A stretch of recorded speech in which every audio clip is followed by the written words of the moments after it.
বন্ধুরা, আজকে আমার ভগবদ্গীতার শ্রী শ্রী ভগবদ্গীতার দ্বিতীয় অধ্যায়ের চতুর্থ দিন। আমি পড়ছি, আপনারা শুনুন। দেহিনোস্মিন যথা দেহে কৌমারং যৌবনং জরা তথা দেহান্তর প্রাপ্তির ধীরস্তত্র নহ ন মুহ্যতি। দেহ দেহি ভেদ দুই নিত্যানিত্য সেই, কৌমার যৌবন জরা পরিবর্তন যেই। দেহের সকার্য হয় দেহি নিত্য রহে, তথা দেহান্তর প্রাপ্তি পণ্ডিতেরা কহে। দেহি যেভাবে কৌমার যৌবন এবং জরার মাধ্যমে দেহের রূপ পরিবর্তন করে চলে, মৃত্যুকালে তেমনি ওই দেহি এক দেহ থেকে অন্য কোনো দেহে দেহান্তরিত হয়। স্থিতপ্রজ্ঞ পণ্ডিতেরা কখনোই পরিবর্তনে মুহ্যমান হন না। জীবের প্রকৃত স্বরূপ হচ্ছে তার আত্মা, এবং তার যে জড় দেহ, প্রতি মুহূর্তে তার সে দেহের পরিবর্তন হচ্ছে। ফলে কখন সে শিশু, কখন কিশোর, কখন যুবক এবং কখন বৃদ্ধ, এইভাবে নানা রূপ ধারণ করছে। কিন্তু জীবের প্রকৃত সত্তা আত্মার কোনো পরিবর্তন হয় না। একসময় দেহটা যখন অকেজো হয়ে যায়, তখন আত্মা সেই দেহ ত্যাগ করে অন্য দেহ ধারণ করে। মৃত্যুর পর আরেকটা দেহ প্রাপ্ত হওয়াটা যখন অবশ্যম্ভাবী, মৃত্যুর পরেও যখন আত্মার বিনাশ হয় না এবং সে অবধারিতভাবে জড় অথবা চিন্ময় আরেকটা দেহ প্রাপ্ত হয়, তখন ভীষ্ম, দ্রোণাচার্য ইত্যাদি আত্মীয় পরিজনের জন্য শোক করা অর্জুনের পক্ষে নিতান্তই নিরর্থক ছিল। তাদের মৃত্যুর কথা ভেবে শোক করার পরিবর্তে তাঁর আনন্দিত হওয়া উচিত ছিল, কারণ মৃত্যু হলে তাঁরা তাদের জরাগ্রস্ত বৃদ্ধ দেহ ত্যাগ করে নতুন দেহপ্রাপ্ত হবেন এবং নব শক্তি লাভ করবেন। পূর্বকৃত কর্মের ফল অনুসারে জীব নতুন দেহপ্রাপ্ত হয় এবং নানা রকম সুখ ও দুঃখ ভোগ করে থাকে। তাই ভীষ্ম ও দ্রোণের মতো মহাতাত্মারা যে দেহত্যাগের পর জড়জগতের বন্ধন মুক্ত হয়ে ভগবদ্ধাম বৈকুণ্ঠে ফিরে যাবেন অথবা স্বর্গলোকে দিব্য দেহ প্রাপ্ত হয়ে নানা রকম সুখ ভোগ করবেন, সে বিষয়ে কোনো সন্দেহ নেই। সুতরাং তাদের মৃত্যুতে শোক করার কোনোই কারণ ছিল না। যে মানুষ জীবাত্মা, পরমাত্মা এবং জড় জাগতিক ও পারমার্থিক প্রকৃতি সম্পর্কে সম্পূর্ণভাবে অবগত, তাকে বলা হয় ধীর, এবং তিনি কখনোই জড় দেহের পরিবর্তনের জন্য শোক করেন না। মায়াবাদীরা যে বলে থাকেন যে জীবাত্মা ও পরমাত্মা এক এবং অভিন্ন, সেই সিদ্ধান্তের ভ্রান্তি এখানে সুস্পষ্টভাবে বোঝা যাচ্ছে। আত্মাকে খণ্ড খণ্ড অংশে বিভক্ত করা যায় না। পরমাত্মাকে খণ্ড খণ্ড করে বিভক্ত করার ফলে যদি জীবাত্মার উদ্ভব হতো, তবে পরমাত্মা হতেন পরিবর্তনশীল। কিন্তু গীতার ভগবান আমাদের বলেছেন তিনি অপরিবর্তনীয়। গীতাতে ভগবান বলেছেন পরমেশ্বরের অংশ জীবাত্মা ও সনাতন, এবং তাকে বলা হয় খর। অর্থাৎ তার জড়া প্রকৃতিতে পতিত হবার প্রবণতা থাকে। জীবাত্মা পরমাত্মারই অংশ এবং জড় বন্ধন থেকে মুক্ত হবার পরেও সে পরমাত্মার অংশরূপেই বর্তমান থাকে। তার মুক্ত হবার পর তার সৎ চিন্তা, সৎ চিত এবং আনন্দময় দেহপ্রাপ্ত হয়ে ভগবদ্ধামে ভগবানের সাহচর্য লাভ করে। জলে আকাশের প্রতিবিম্বের সঙ্গে তুলনা করা চলে। জলে যখন আকাশের প্রতিফলন দেখা যায়, তখন তাতে সূর্য, চন্দ্র, এমনকি তারাদেরও পর্যন্ত দেখা যায়। তারাগুলিকে জীবাত্মার সঙ্গে তুলনা করা চলে এবং সূর্য অথবা চন্দ্রকে পরমেশ্বরের সঙ্গে তুলনা করা চলে। অর্জুন হচ্ছেন অনুচৈতন্য বিশিষ্ট জীবাত্মা এবং বিভু চৈতন্য পরমাত্মা হচ্ছেন ভগবান শ্রীকৃষ্ণ। জীবাত্মা এবং পরমাত্মা সমপর্যায়ভুক্ত নয়। অর্থাৎ চতুর্থ অধ্যায়ের প্রথমেই তা বিশদভাবে ব্যাখ্যা করা হয়েছে। অর্জুন এবং শ্রীকৃষ্ণ যদি একই পর্যায়ভুক্ত হতেন, তাহলে তাদের মধ্যে গুরু শিষ্যের সম্পর্ক গড়ে ওঠা কখনোই সম্ভব হতো না। তারা দুজনেই যদি মায়ার দ্বারা মোহাচ্ছন্ন হতেন, তাহলে মায়ার বন্ধন থেকে মুক্ত হবার তত্ত্বজ্ঞান দান করার কোনো প্রশ্নই থাকতো না। কারণ মায়ার দ্বারা যে মোহাচ্ছন্ন হয়ে আছে, তার পক্ষে পরম তত্ত্বজ্ঞান দান করা তো দূরের কথা, সে তা উপলব্ধি করতে পারে না। শ্রীকৃষ্ণ হচ্ছেন স্বয়ং ভগবান এবং অর্জুনকে পরম তত্ত্বজ্ঞান শিক্ষা দেবার মাধ্যমে তার মতো সমস্ত মোহাচ্ছন্ন জীবাত্মাদের তিনি মায়ার বন্ধন থেকে মুক্ত হবার পথ প্রদর্শন করেছেন।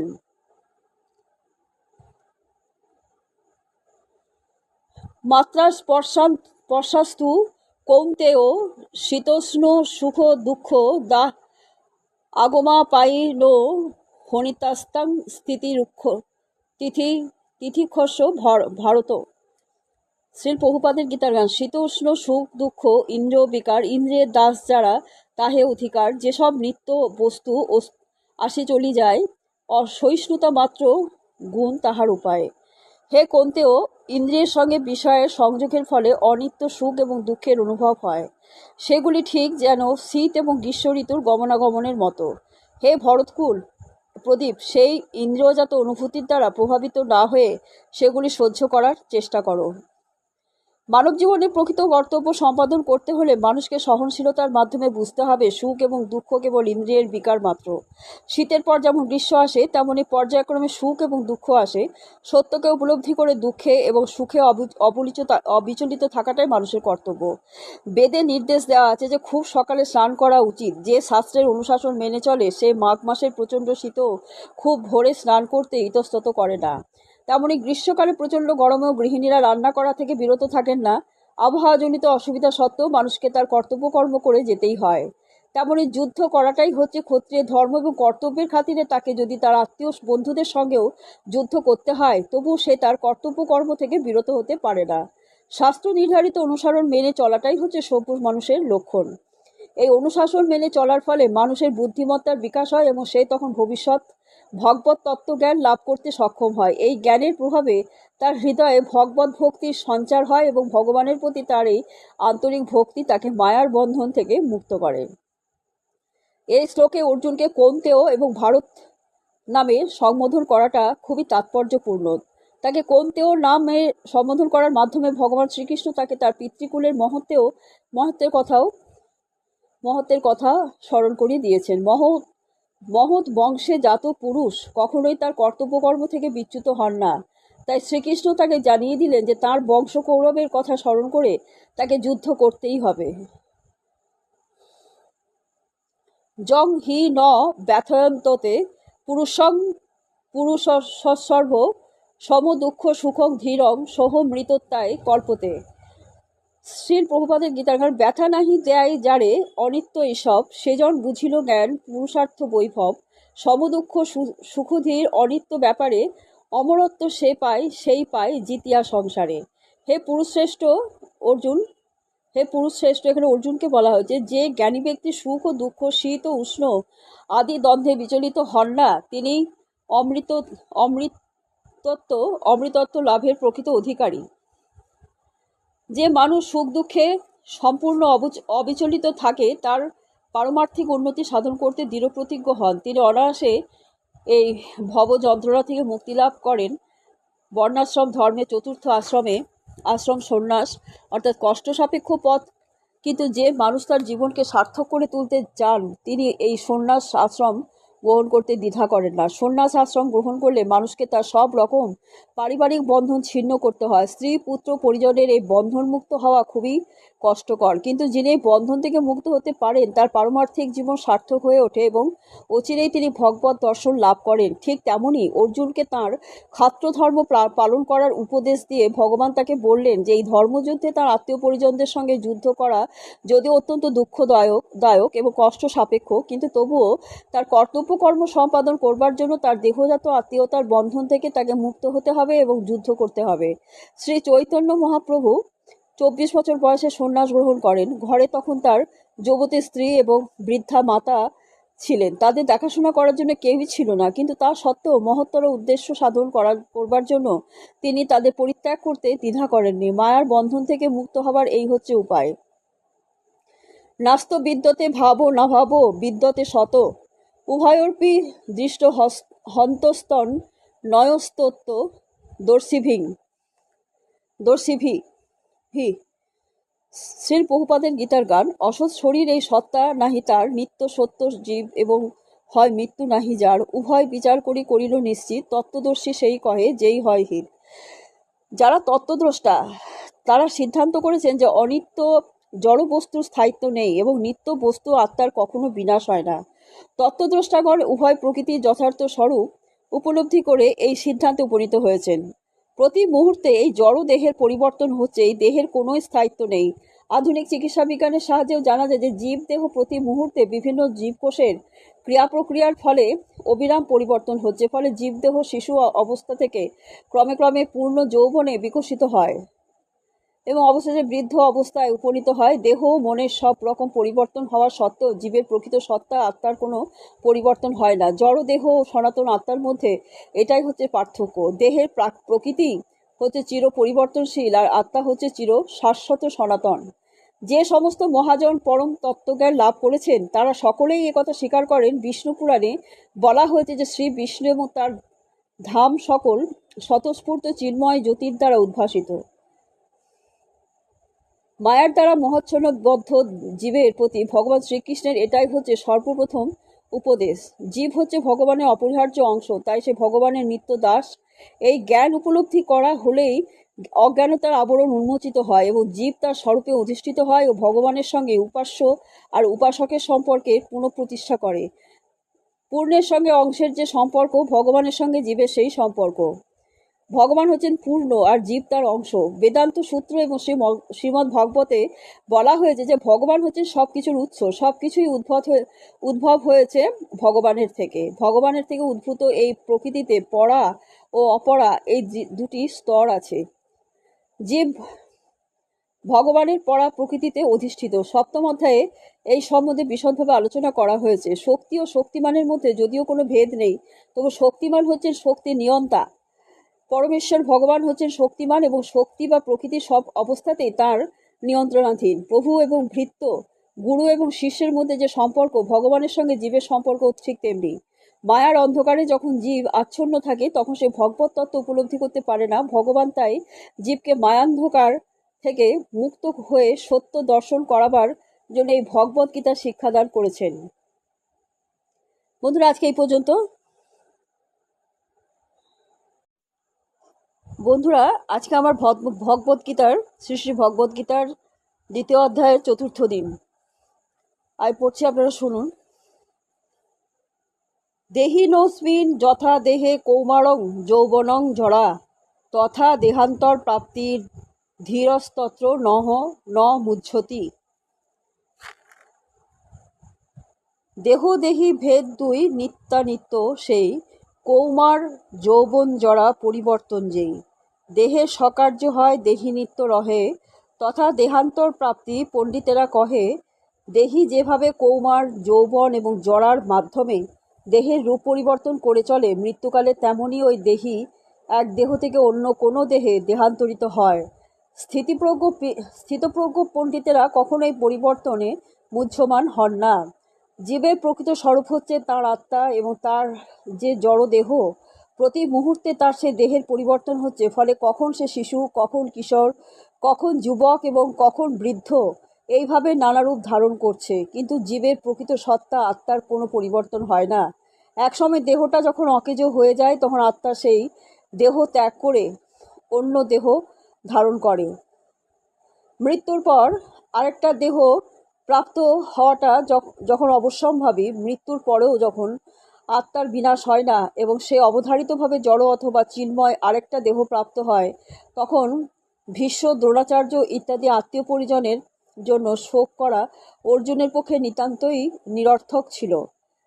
তাদের মৃত্যুর কথা ভেবে শোক করার পরিবর্তে তাঁর আনন্দিত হওয়া উচিত ছিল, কারণ মৃত্যু হলে তাঁরা তাদের জরাগ্রস্ত বৃদ্ধ দেহ ত্যাগ করে নতুন দেহপ্রাপ্ত হবেন এবং নব শক্তি লাভ করবেন। পূর্বকৃত কর্মের ফল অনুসারে জীব নতুন দেহপ্রাপ্ত হয় এবং নানা রকম সুখ ও দুঃখ ভোগ করে থাকে। তাই ভীষ্ম ও দ্রোণের মতো মহাতাত্মারা যে দেহত্যাগের পর জড়জগতের বন্ধন মুক্ত হয়ে ভগবদ্ধাম বৈকুণ্ঠে ফিরে যাবেন অথবা স্বর্গলোকে দিব্য দেহ প্রাপ্ত হয়ে নানা রকম সুখ ভোগ করবেন, সে বিষয়ে কোনো সন্দেহ নেই। সুতরাং তাদের মৃত্যুতে শোক করার কোনোই কারণ ছিল না। যে মানুষ জীবাত্মা, পরমাত্মা এবং জড় জাগতিক ও পারমার্থিক প্রকৃতি সম্পর্কে সম্পূর্ণভাবে অবগত, তাকে বলা হয় ধীর, এবং তিনি কখনোই জড় দেহের পরিবর্তনের জন্য শোক করেন না। মায়াবাদীরা যে বলে থাকেন যে জীবাত্মা ও পরমাত্মা এক এবং অভিন্ন, সেই সিদ্ধান্তের ভ্রান্তি এখানে সুস্পষ্টভাবে বোঝা যাচ্ছে। আত্মাকে খণ্ড খণ্ড অংশে বিভক্ত করা যায় না। পরমাত্মাকে খণ্ড খণ্ড করে বিভক্ত করার ফলে যদি জীবাত্মার উদ্ভব হতো তবে পরমাত্মা হতেন পরিবর্তনশীল। কিন্তু গীতার ভগবান আমাদের বলেছেন তিনি অপরিবর্তনীয়। গীতাতে ভগবান বলেছেন পরমেশ্বরের অংশ জীবাত্মা ও সনাতন, এবং তাকে বলা হয় খর।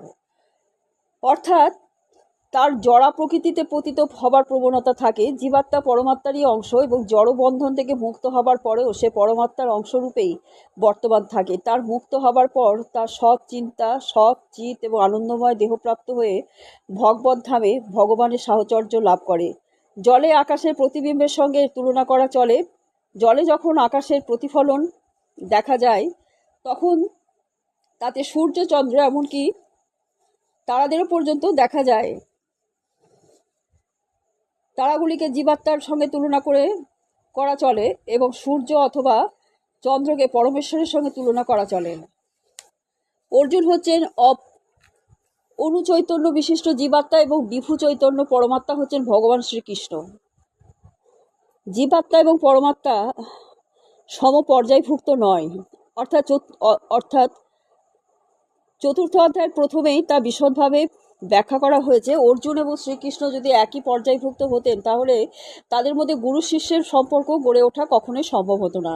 তারা দুজনেই যদি মায়ার দ্বারা মোহাচ্ছন্ন হতেন তাহলে মায়ার বন্ধন থেকে মুক্ত হবার তত্ত্বজ্ঞান দান করার কোনো প্রশ্নই থাকতো না। কারণ মায়ার দ্বারা যে মোহাচ্ছন্ন হয়ে আছে তার পক্ষে পরম তত্ত্বজ্ঞান দান করা তো দূরের কথা, সে তা উপলব্ধি করতে পারে না। শ্রীকৃষ্ণ হচ্ছেন স্বয়ং ভগবান এবং অর্জুনকে পরম তত্ত্বজ্ঞান শিক্ষা দেবার মাধ্যমে তার মতো সমস্ত মোহাচ্ছন্ন জীবাত্মাদের তিনি মায়ার বন্ধন থেকে মুক্ত হবার পথ প্রদর্শন করেছেন।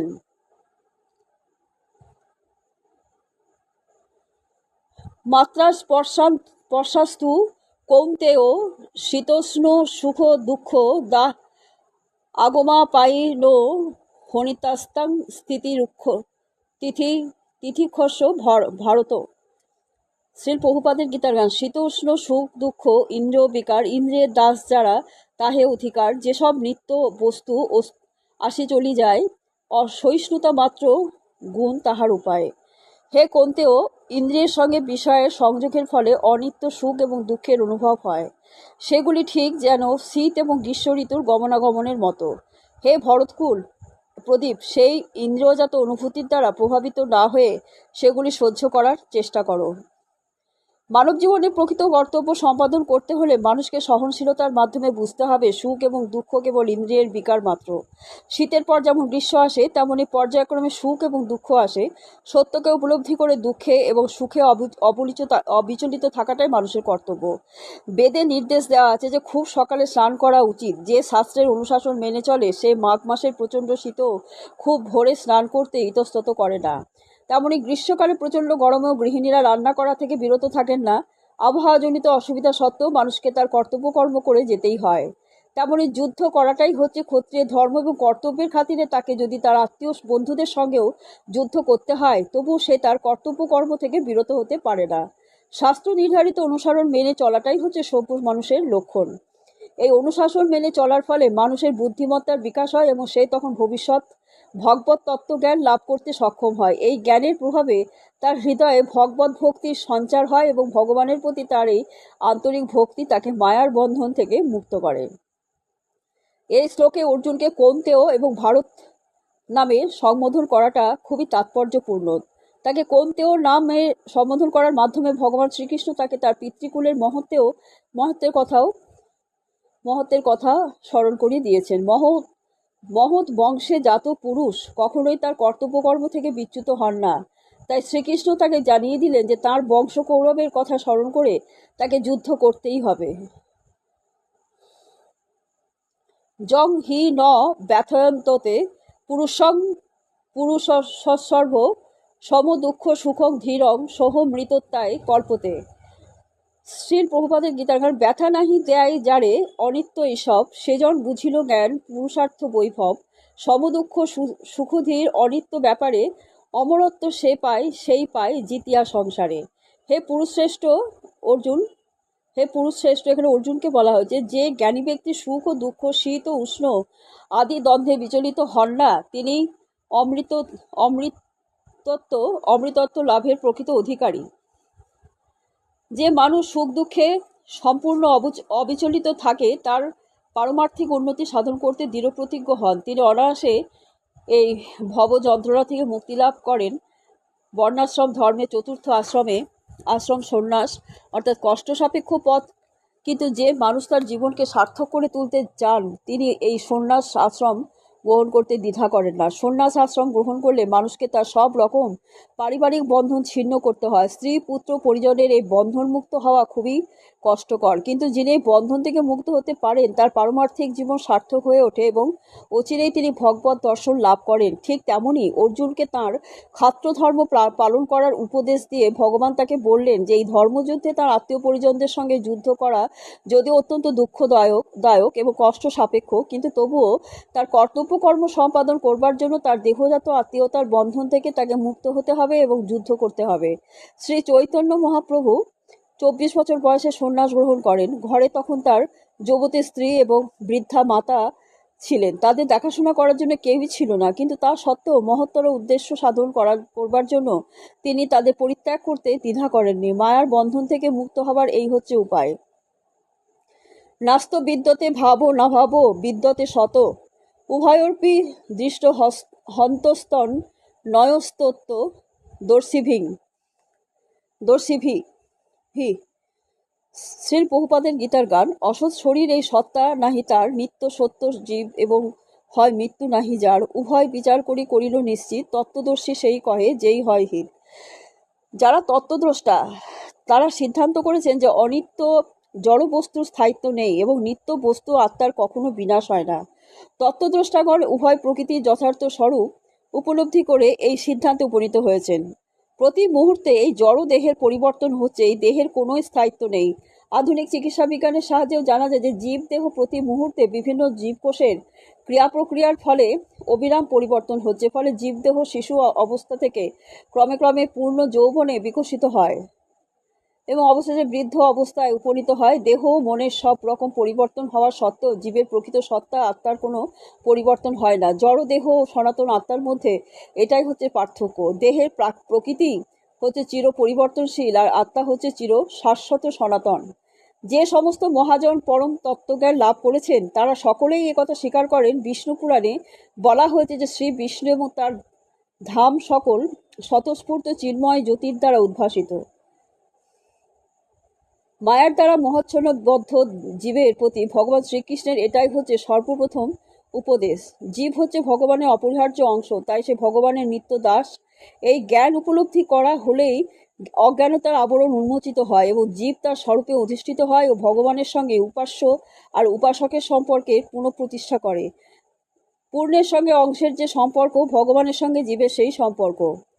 ভগবান হচ্ছেন পূর্ণ আর জীব তার অংশ। বেদান্ত সূত্র এবং শ্রীমদ্ ভাগবতে বলা হয়েছে যে ভগবান হচ্ছেন সবকিছুর উৎস, সবকিছুই উদ্ভব হয়েছে ভগবানের থেকে। ভগবানের থেকে উদ্ভূত এই প্রকৃতিতে পরা ও অপরা এই দুটি স্তর আছে। জীব ভগবানের পরা প্রকৃতিতে অধিষ্ঠিত। সপ্তম অধ্যায়ে এই সম্বন্ধে বিশদভাবে আলোচনা করা হয়েছে। শক্তি ও শক্তিমানের মধ্যে যদিও কোনো ভেদ নেই, তবু শক্তিমান হচ্ছেন শক্তি নিয়ন্তা। পরমেশ্বর ভগবান হচ্ছেন শক্তিমান এবং শক্তি বা প্রকৃতির সব অবস্থাতেই তার নিয়ন্ত্রণাধীন। প্রভু এবং ভৃত্য, গুরু এবং শিষ্যের মধ্যে যে সম্পর্ক, ভগবানের সঙ্গে জীবের সম্পর্ক ঠিক তেমনি। মায়ার অন্ধকারে যখন জীব আচ্ছন্ন থাকে তখন সে ভগবত তত্ত্ব উপলব্ধি করতে পারে না। ভগবান তাই জীবকে মায়ান্ধকার থেকে মুক্ত হয়ে সত্য দর্শন করাবার জন্য এই ভগবত গীতা শিক্ষাদান করেছেন। বন্ধুরা, আজকে এই পর্যন্ত।